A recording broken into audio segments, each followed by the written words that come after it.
Hello everyone. This next series of the Orbis Sentry podcast, we'll be talking about some of the key events that are going to be happening in 2026. These are events that are going to affect your lives, they're going to affect our lives, and a lot of them are happening behind the scenes. Some of them are out in the open.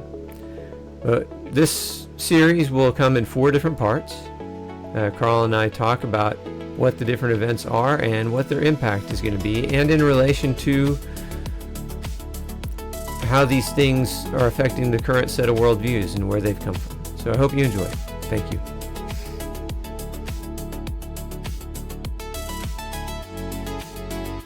And George, I have watched that because I have been to numerous interfaith events. I have literally watched as the Christian voices have been silenced, and they themselves were the ones doing the silencing.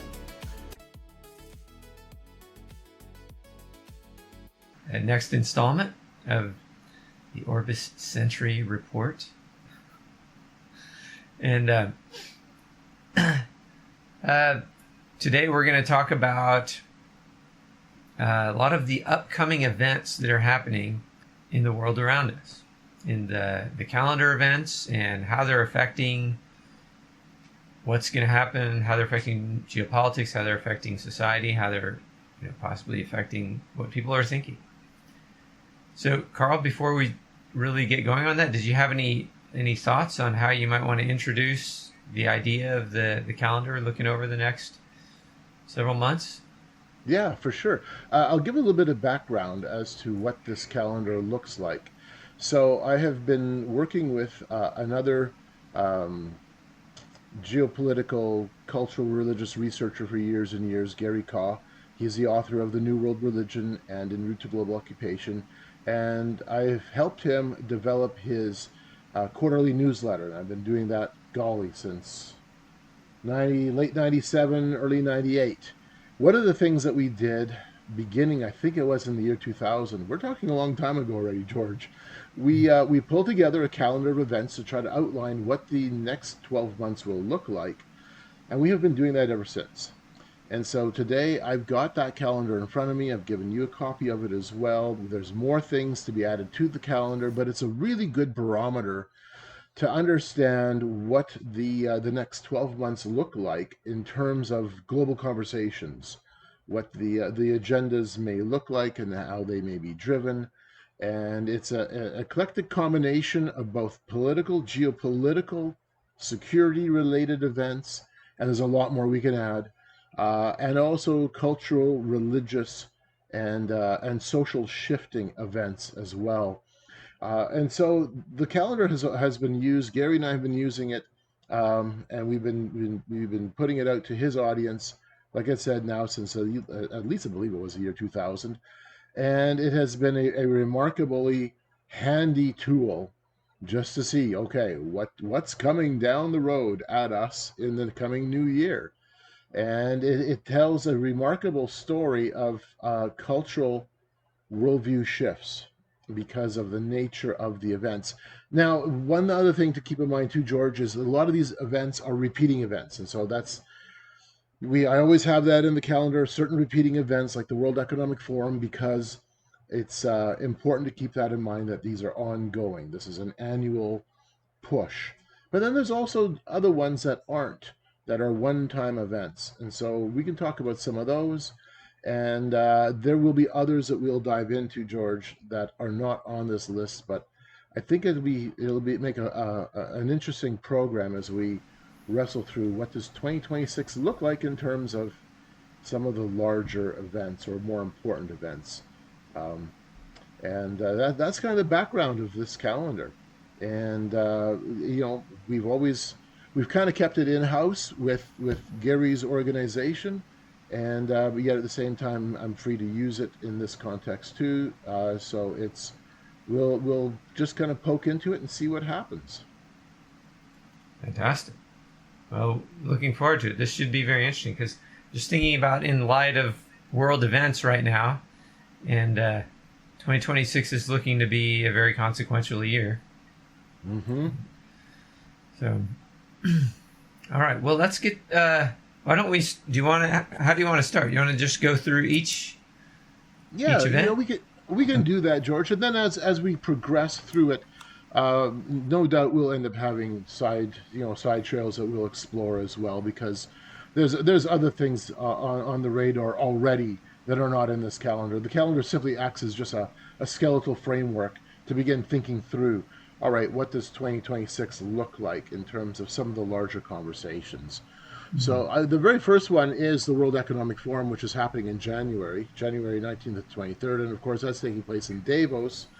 I think one of the things that's important for people to realize with the World Economic Forum is that it is really an ecosystem. It's an ecosystem where you have major geopolitical figures, you have the heads of transnational corporations, people from the financial sector, all of them are involved in having these world-changing conversations, driving political agendas forward.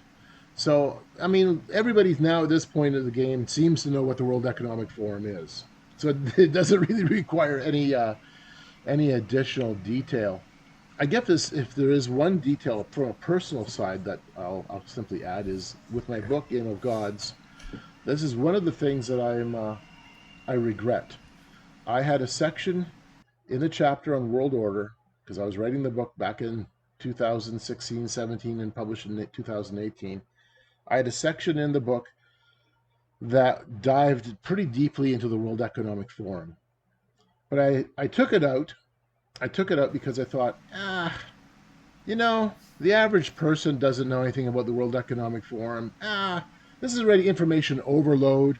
So I don't know how many pages I chopped out of the book. Loads of pages on the World Economic Forum. And as you're right, you just kind of put it off, and there you go. It's it's on the cutting room floor, so to speak. I'm thinking to myself, well, okay, nobody's going to hear about it anyways. Whatever. Little did I know that now everybody and the dog has heard of the World Economic Forum, and of course with COVID, everybody's eyes was on the WEF.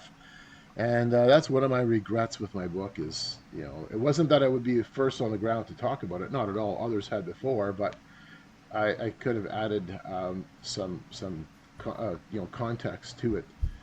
Do you have access to that material that you chopped out, or have you lost it?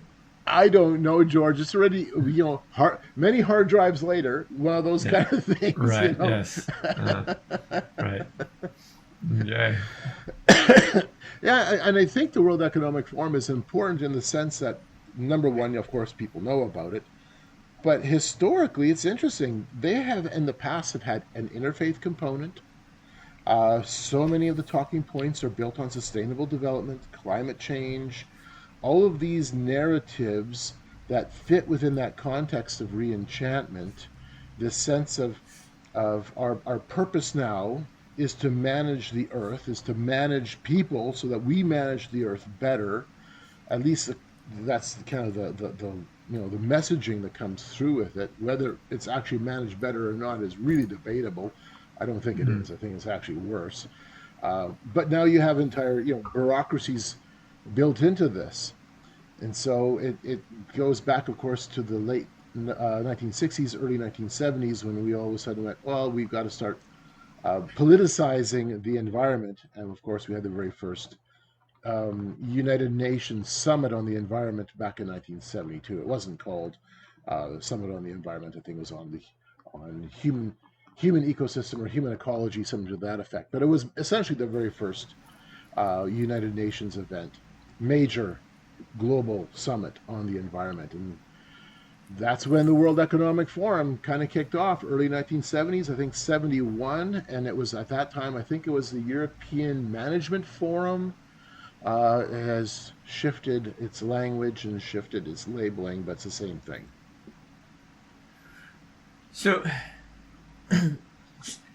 what was the exact year that the World Economic Forum got started? I believe it was 1971. 71, and it was right. It was kind of part and parcel to the beginning of the climate change movement. Was it connected to that at the beginning? Yes, at that point they weren't so connected with climate change narratives, except for global cooling. Back then, that was the dominant conversation. It wasn't about global warming. It was about global cooling and the coming of the new ice age. That was the talking point for so much of the climate Right. discussions in the early 1970s. Really, the World Economic Forum or the European Management Forum pops up at that time period where you have incredible angst over the question of population control and too many humans, overpopulation. Paul Ulrich's very famous book came out, The Population Bomb, a couple of years before that. Right around that time period, you had the Club of Rome working on its reports that would really set the tone for this concept of global modeling in terms of environment and population and development, which a lot of people in the West kind of went, yeah, you're a little bit nuts. You've got these doomsday scenarios. Meanwhile, Mm-hmm. technocrats, of course, in China and other parts of the world were like, yeah, we got to change our policies based on some of the conversations, such as the one-child policy. And there is a dovetail. There's a connecting point. So that's the historical context through which the World Economic Forum springs out of. Early 1970s, you have the rise of the Trilateral Commission, Club of Rome. You've got the United Nations 1972 Stockholm Conference, and it was already kind of in a sense forecasting this is what our priorities should be as a global civilization. The Stanford Research Institute had released, or was in the process of working through its Changing Images of Man program.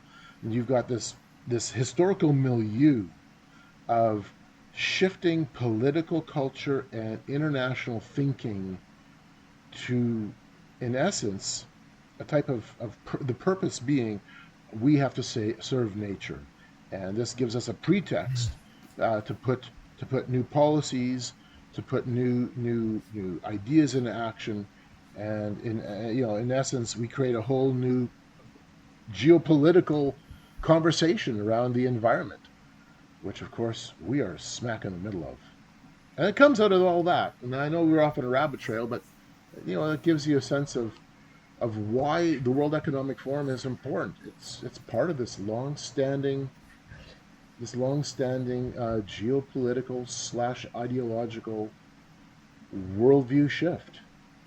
One of the things I'm finding interesting is it feels like right now that's kind of waning a little bit.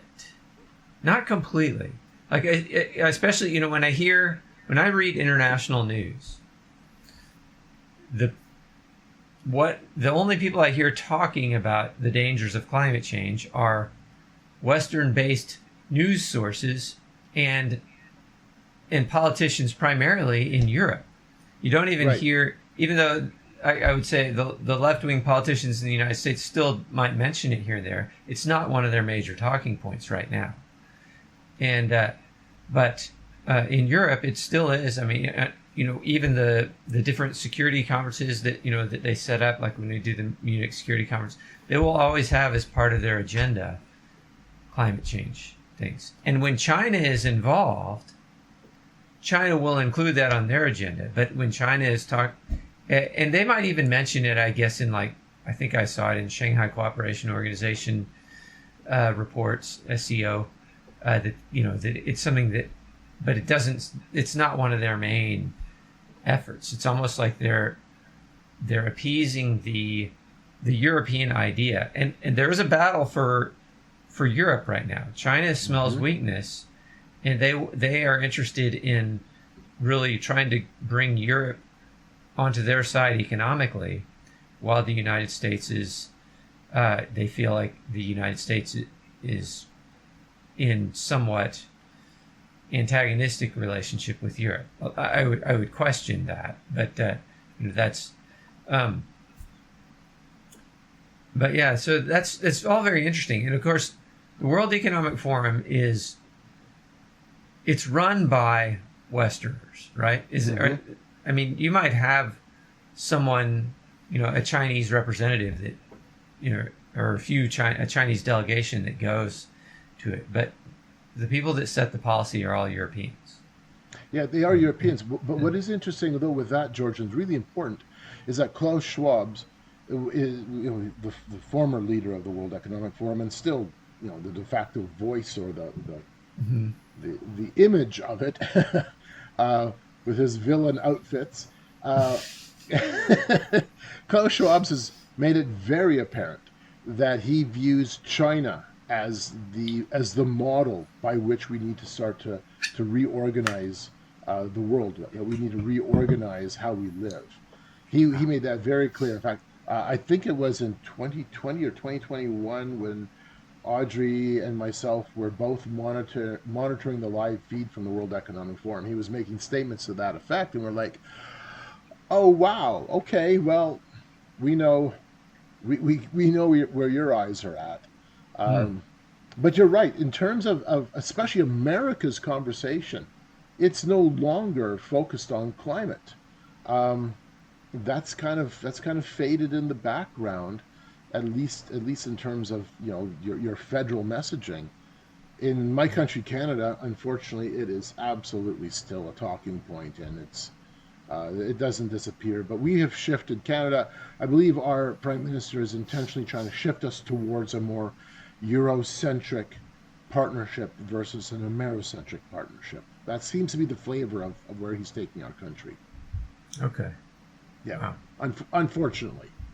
Yeah. Well, it'll be interesting though, because like this whole idea of regionalism that's building up, which we have a paper coming out on that pretty soon.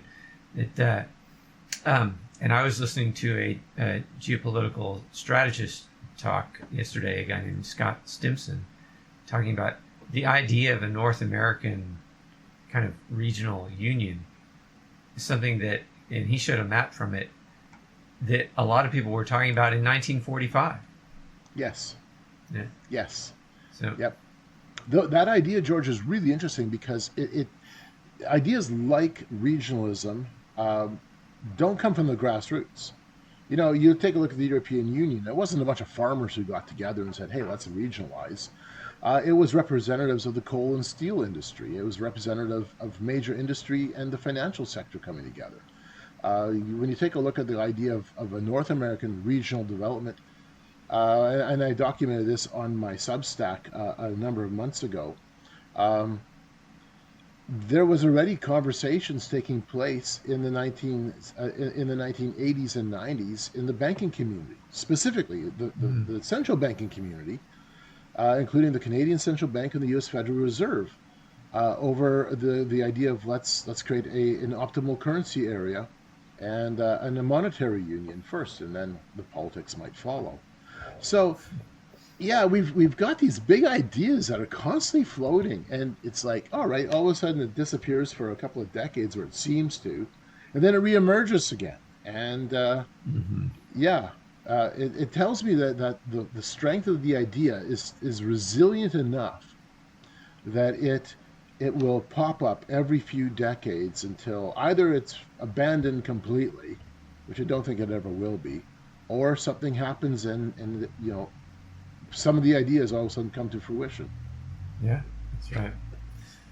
Well, and of course, one of the biggest ideas is communism. That back in the late '90s and the early 2000s, you would hear a number of people talking about how, the West won and capitalism won, and communism is, basically in the dustbin of history. But and look at young people today are talking, in the millennials generation, talking about how much they think communism is a good idea. Yes. And China, of course, is still a communist. Yep. They never went away from that. Really disturbing, isn't it? How we have a generation now disconnected enough historically to not see the danger point. Mm-hmm. Yeah, we're really in a very fascinating time period, George, because there's already enough disconnect. And you and I, when we were at the NATO forum last May, I remember hearing one, I believe it was a retired general, talking about, he was at, I believe it was the Aviation Museum, the Air Force Museum in Ohio, in Dayton, and some lady with a young child was asking questions. I believe it was around the Holocaust, some type of image or display that mentioned or dealt with the Holocaust, and the child asked, what was this about, mommy? And mommy, who probably at this point is early 30s, is going, I don't know. I don't know. I don't know. Gosh. Yep. Like, yes. Wow. Yeah. It's pretty amazing. All So right. Well, what? Yeah. Let's go on and move on to the next event we've got on your calendar. Okay. That is February 1 to the 7. It's a whole week long. It is the United Nations Interfaith Harmony Week, and this is a global event. There will be some ceremonies, and there will be some workshops, no doubt, at the United Nations that has taken place every year. I mean, it's their event, and this is really a significant event in the sense that it bridges the United Nations, which is everybody views as diplomacy and politics, but it bridges that with religion, and this is a point in time when spiritual and religious leaders from all faiths will come together and basically hold hands and sing Kumbaya around the ideals of the United Nations and the interfaith agenda, which is we work together as religious leaders for the common good. Now, who runs this meeting? Well, okay, so it's not a meeting; it's a week set aside for religious leaders to form their own events under the umbrella of the United Nations Interfaith Harmony Week. There will be events, there will be ceremonies at the UN itself at headquarters. That typically has happened every year, but it's meant to be kind of a rallying call for religious leaders to say, hey, set aside your differences, and what interfaithism ultimately does is it sets aside your theological differences, because those things that divide are not allowed at the interfaith table. And you'll find that, and I've been to a pile of interfaith events, Jesus Christ as the exclusive way is not an acceptable talking point at any of the interfaith events I've been to. In fact, I've been to a number of workshops at interfaith events on how to downplay that message and how to find an alternative response to John 14:6, where Jesus says, I am the way, the truth, and the life. No one comes to the Father except through me. That's anathema, because that divides. And in the interfaith community, it's not about division, it's about unification. And whether it's at the Parliament of World Religions, or whether it was at the United Religions Initiative Global Summit back in the year 2000 when I attended, it's always this recognition that if the world is going to change culturally, even geopolitically, religious leaders need to be at the forefront of that change. Wow. And so now who's driving the agenda of the change? Is that being driven by who? Okay, so this is where things get kind of interesting. This particular week, the Harmony Week, began in 2010, and it was by, let me just quickly look it up, King Abdullah II of Jordan. He was the one who proposed it. And part of it came out of the movement. I can't remember the name of the movement right now. I should, darn it. It was where you had like a common word between us. I think it was labeled like that or something to that effect, where in the early 2000s you had Christian leaders and Muslim leaders come together. They signed a document, they signed a declaration working together that kind of helped set the tone for this concept of, well, maybe what we need is a larger movement. And King Abdullah came up and he said, hey, we will take this concept of the common word, this agreement that we can come together as Christians and Muslims, specifically Jews too, but especially Christians and Muslims, and we can work together for the common good. We can work together for a peaceful, united world. And that was 2010 when this concept of the Interfaith Harmony Week kicked off.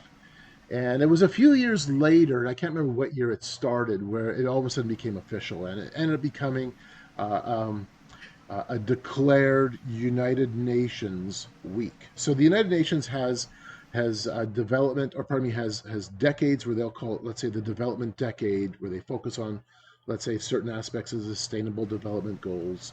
They'll have certain weeks where they'll, kind of, it's a rallying call for people to do certain things during that particular week. And of course, they also have special days. Um, June 21st is, I believe, World Yoga Day. Um, April 22nd is the Mother Earth Day, which is also Earth Day.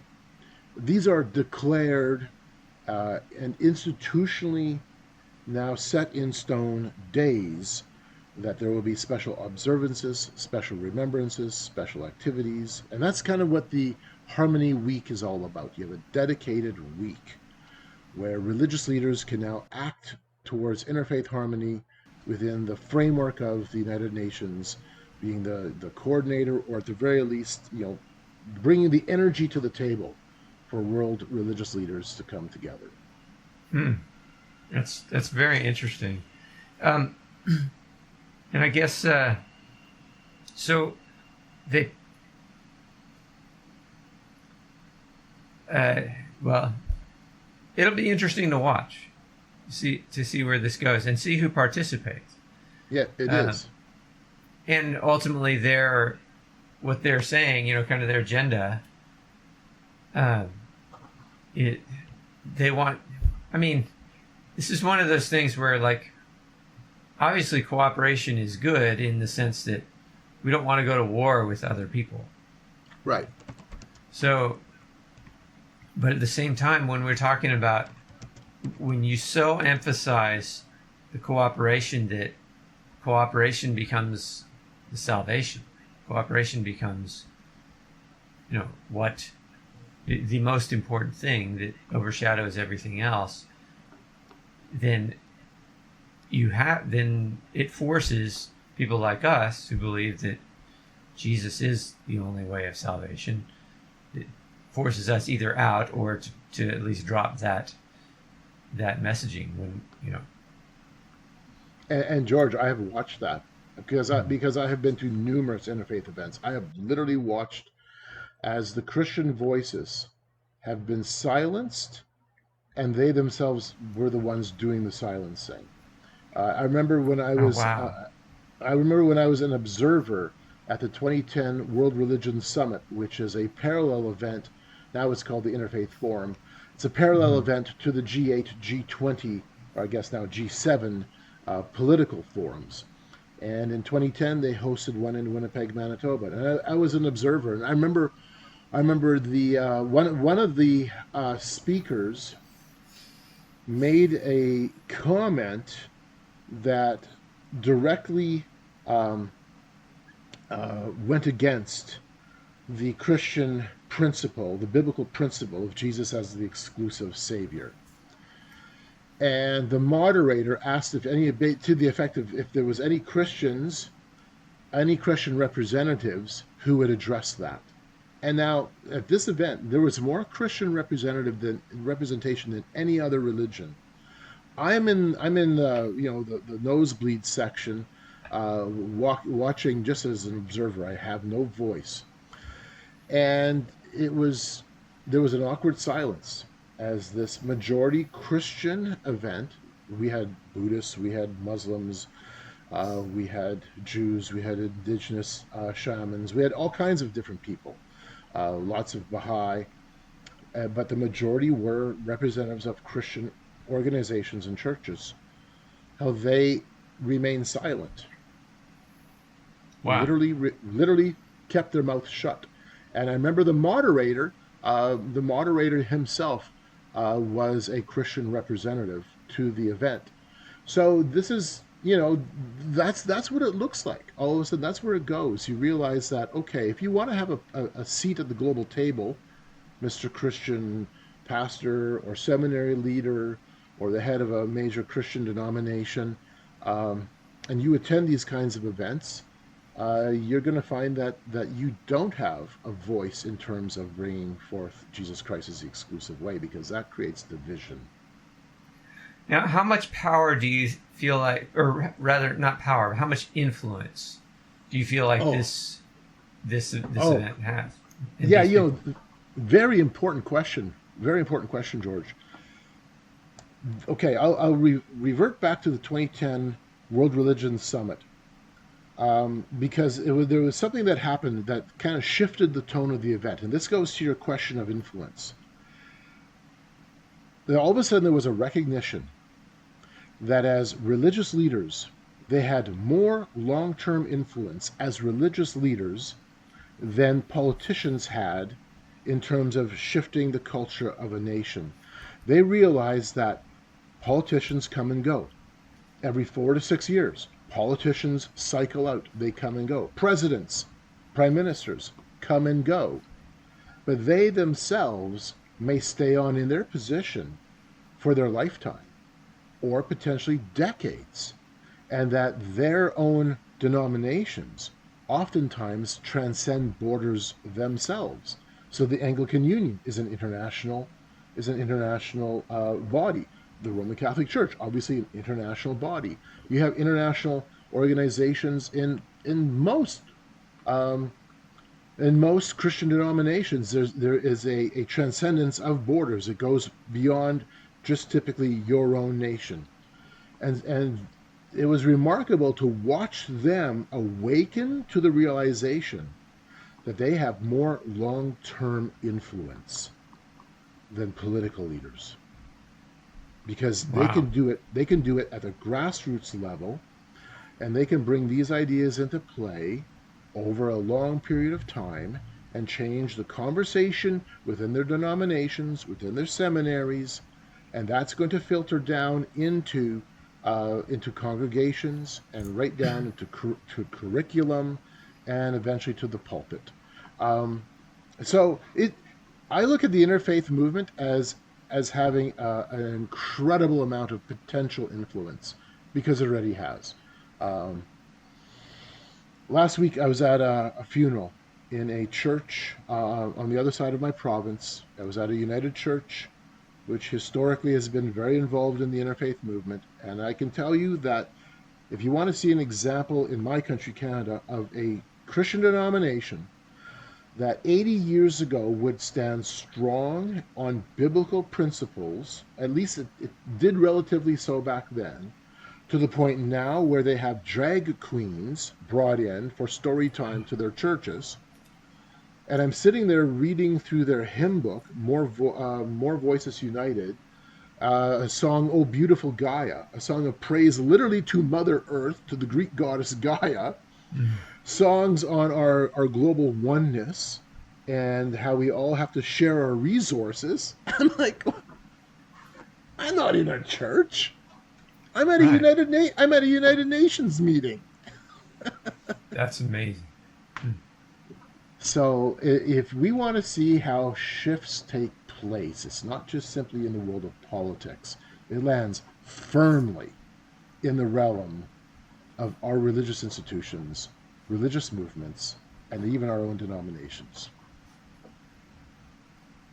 Now, but we have not yet seen these sort of things manifest to the point of kind of spurring on religious violence, have we? No. Okay.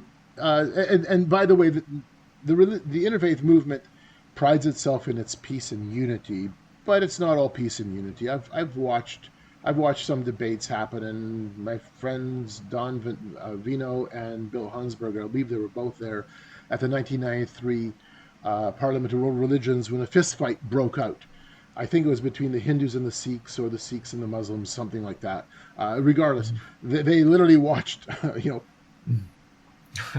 front row, literally a fist fight.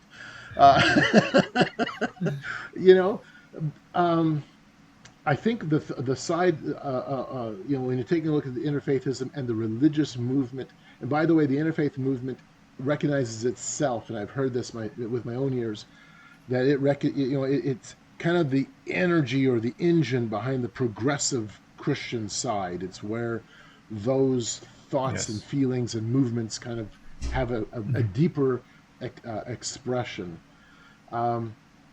But in terms of kind of the long game, the religious community can play the long game more so than the political community can. It's a very interesting part, and it's something that I think we want to have an understanding of it. People in churches, in Bible believing churches, and solid churches that hold to sound Christian doctrine, need to understand it. But I think also, when you look at this is not yet gotten to the point like you see, like you remember the Left Behind books that came out in the 1990s. Right. The Left Behind books basically had the interfaith people, which was the UN people, actively persecuting Christians. Okay. It's not there. It's not at that level. It's not even remotely at that level. But there is a battle. There's a spiritual battle, and it's for the hearts and minds, especially of kids. Right. And I can remember this even like when I was in high school, and I had become a born again believer, and I think some teachers noticed, and all teachers that I love and respect. But so they got me interested in doing things like the World Affairs Club, and so I was interested in it. But all of that was geared toward, hey, he has this kind of this mindset of global salvation. Let's put him into this idea of trying to steer him toward the most important thing is global cooperation, not getting people to know Christ. And right. And I think that's where they will try and influence. They'll try and work their way into youth clubs and other particular things to try and pull solid believers off of the idea that Christ is the only way. They won't directly contradict it. They'll just say, let's just not talk about it. Let's talk about something that's more important, which is, that we all come together and solve climate change, or something that they think is more important. Right. Let me pull up a couple of. I'm going to pull up a presentation, just a couple of slides from one of my presentations on interfaithism, because there's a couple of kind of quotes, or maybe not quotes, but here we go. Okay, Miller. It'll take me a half a minute here, George. Sure. My apology for taking up this time this way, but I think you'll find this interesting. Oh.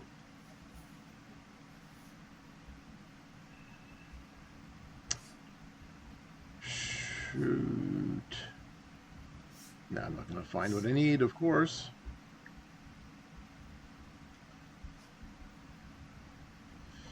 No, now I'm not going to find what I need. So I'm going to have to just wing it off the top of my head. Sorry about that. It's fine. So in attending interfaith events, going back to late 1990s, I have watched the language change within the interfaith community in respect to us as Bible-believing Christians. And Okay. the language change is this. In the late 1990s, we were called fundamentalists. We could live with that language. I can live with the language of being labeled a fundamentalist. It invites a conversation asking, what do you mean? Because there can be an interpretation to that.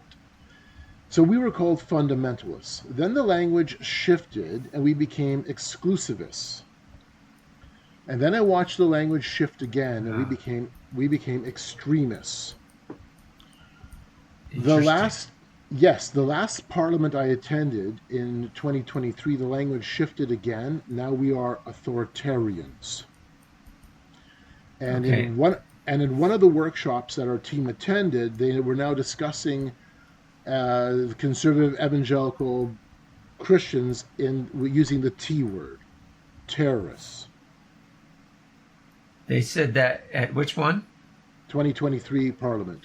That was in one of the workshops. One of my teammates was at that lecture where the language of terrorism was brought in, referring to those of us who hold to the exclusive view of salvation because it divides. So the language has become stronger. It has become more rhetorical. It has become more dangerous.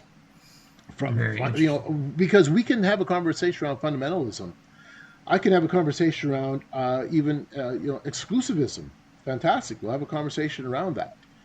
Even extremists, I'm like, okay, that's already pushing the envelope, because now you're entering, you're entering this within a field of political labeling. But when all of a sudden it turns into you're authoritarians because you believe this, and they're equating conservative Christians in the same vein as Republican Trump Americans. That was so often brought together. Because the interfaithism has a political component to it. There's no ands, ifs, or buts about it. I really saw that in play in 2018 at the the Parliament of World Religions in Toronto, when Jim Wallace from Sojourners gave a keynote presentation. This is during the U.S. midterm elections, and he was very clear that if that this was an election between demons and angels, that was his language, George, and that if you were voting for Trump, and I don't care, I'm a Canadian, I can't vote one way or the other in American elections, but that was all of a sudden like the talking point for this interfaith event. If you vote for Trump, you have sold your souls for power. Evangelicals have sold their souls for power, and this is now a contest between the angelic side, the Democrats, and the demonic side, the Republicans. Wow. Which is, and I guess, going back to what I was saying, that they may not be actively persecuting Christians right now, but if they're using that language, if they're calling us extremists and terrorists and authoritarians, and they're equating us to MAGA, because we all happen to, or most of us voted that direction in the last two elections. The reason is not because we're necessarily so MAGA oriented, but because the leftism, the communism, which is on the side of the left, is more voting against that. I think, if I could, analyze it, but if they're laying the groundwork for calling us extremists and authoritarians and terrorists, they are laying the groundwork for a persecution that could come at some level. Right. But it's a sense of othering. That's what it is. Yeah. It's marginalizing a particular group. Yes. And so that is something. But again, like I feel like recognizing it is one thing. We don't need to get paranoid about it and be afraid, is especially like living here. Now I think it's harder in a country like in China, or in other places where they actually will act, or Muslim controlled places where they will actually come after you for being a Christian. And we are seeing some of that in Great Britain and in Canada, but it's usually only associated with a particular activist stance, like pro-life. So going and protesting at abortion clinics will get you arrested, even in the United States in some places.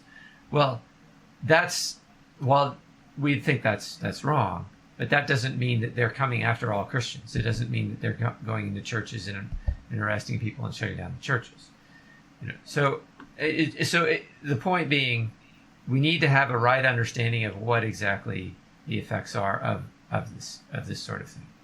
Absolutely. I think if it does do anything, it demonstrates that worldview issues have a spiritual component. So I'll bring one more quick example from the 2018 Parliament, because it really brings this into play. There was an art piece being constructed at the 2018 Parliament in Toronto. It was the artist was a Baptist minister, and she was using the Buddhist San Mandela technique of creating an art piece using colored pieces of sand, little grains of sand that are colored. And if you understand anything really about Tibetan Buddhism, you build a mandala. The mandala is a home for angels, for demons that are called in, and then released after you put it in water and let it go. She was using the same kind of technique, the same kind of styling, and she was very open about that this was framed after this technique. So her image wasn't a typical mandala. Her image, rather, was Kali, the Hindu deity of death and destruction, holding the severed head of Supreme Court Justice Kavanaugh, and had the severed heads of those who confirmed Kavanaugh around Kali's belt. And all week long she had been building this mandala.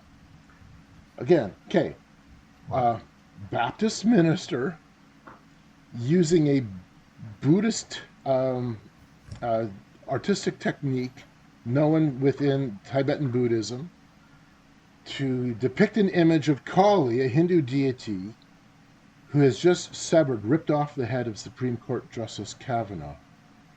And then at the end of the week, and I have this on film, I've photoed and videoed it, they did a dance invocation. Christians and Buddhists and Muslims and Jews and whoever was there in the setting where the art piece was now finalized, they did a dance invocation calling on Kali to come forward and meter out justice against Kavanaugh and against the Republicans.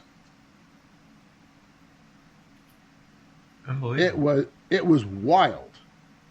Now, what does politics have to do with interfaithism? Well, obviously everything. Yeah, that's right. Yes. Yeah. And we're not the ones that have made it political. No. Yeah. I will send you pictures of this, George, if you want to include it in the video. Yeah. Yeah. That would be really good. Yeah. Okay, wow.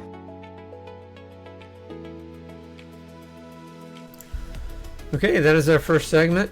I hope you enjoyed it. We will be back next week with the next installment of Global Events for 2026.